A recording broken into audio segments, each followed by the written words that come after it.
A paz de Cristo a você que nos assiste. Hoje nós iremos falar de um assunto que, querendo ou não, faz parte da vida de todos nós. Vamos falar sobre como enfrentar alvoroço. Eu gostaria que você ouvisse atentamente a leitura do texto de Marcos, capítulo 5, versículo 38 e 39.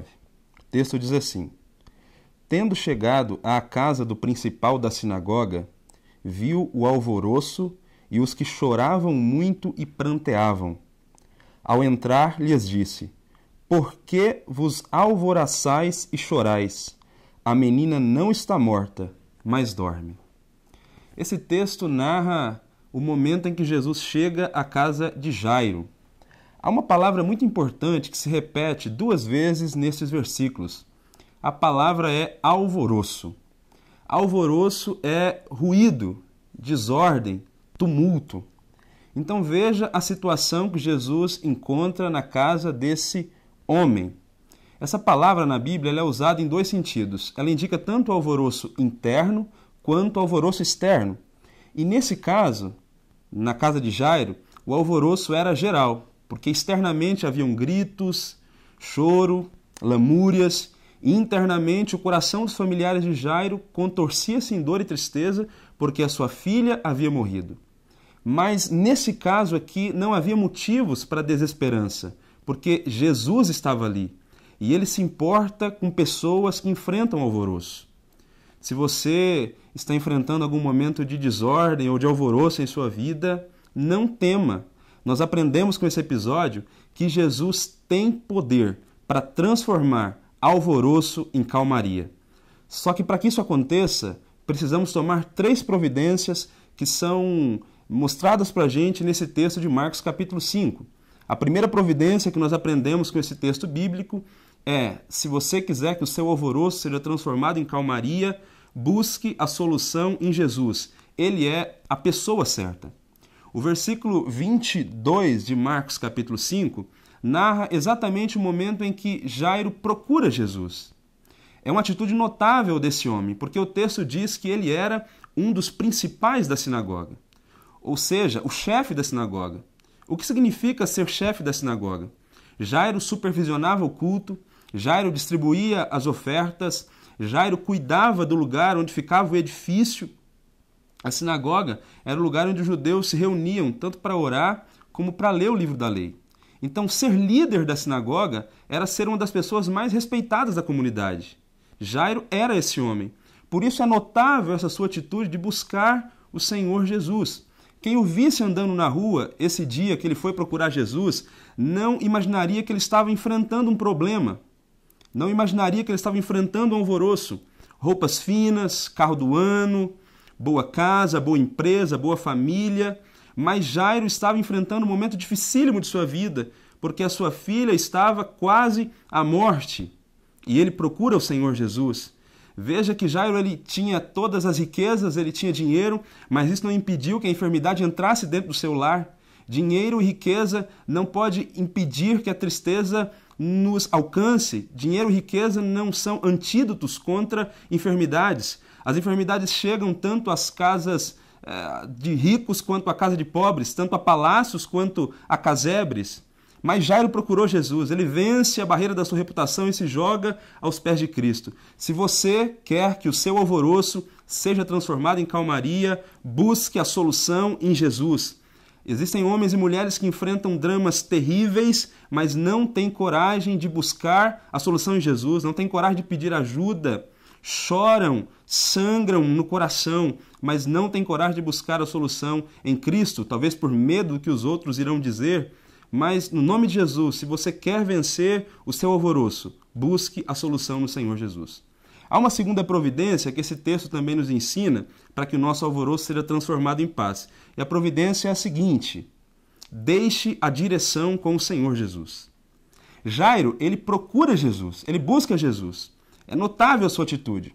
Mas ainda assim havia um problema, porque no versículo 23, o pedido de Jairo é um tanto quanto irônico, porque Jairo sempre foi chefe, Jairo sempre foi patrão, Jairo estava acostumado a mandar e não a receber ordens. Então ele procura Jesus e ao invés de dizer, Senhor, eu estou com problemas, a minha filha está quase morrendo e eu preciso da sua ajuda, faça da maneira com que o Senhor quiser, porque essa seria a atitude correta, ele procura Jesus e ele ensina para o Senhor Jesus o que ele deveria fazer. Ele diz, Senhor, a minha filha está à morte e eu rogo que o Senhor venha até a minha casa, entre no quarto da minha filha, coloque a sua mão na cabeça da minha filha e assim ela ficará sã, assim ela ficará curada. Então veja que ele, além de pedir ajuda para Jesus, ele ensina para Jesus a maneira que ele deveria agir. Os comentaristas dizem que esse pedido de Jairo é um tanto quanto irônico. Ele tinha que aprender que para que o alvoroço seja transformado em calmaria, Jesus tem que estar no controle. E ele aprendeu, porque o versículo 35 de Marcos capítulo 5 diz o seguinte, estando ele ainda falando, chegaram alguns da casa do principal da sinagoga a quem disseram, a tua filha está morta, por que incomodas o mestre? É bem provável que aqui Jairo se rendeu.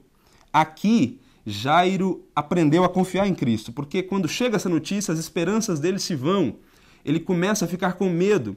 E aí Jesus diz para Jairo, não temas, crê somente. Em outras palavras, Jesus estava dizendo aqui para Jairo, continue crendo, deixe de ter medo. A partir do versículo 35, Jesus toma as rédeas da situação, Jesus começa a comandar a situação, ele toma a frente, e quando Jesus toma a frente, as coisas acontecem, porque ele vai ao lar de Jairo e a sua filha, ela é ressuscitada. A sua filha volta a viver. Você que está me ouvindo, se você quer que o seu alvoroço seja transformado em calmaria, deixa a direção com Jesus.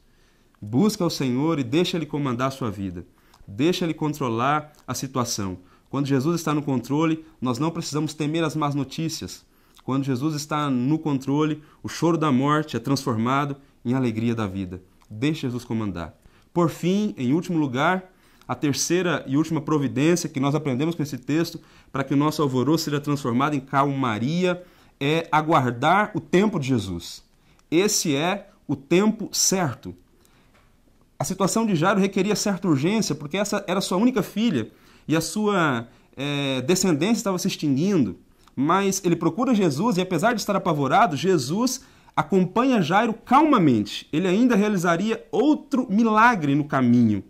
Em Marcos capítulo 5, dos versículos 25 até o versículo 33, versículo 34, melhor dizendo, ele cura uma mulher que sofria com uma hemorragia há 12 anos.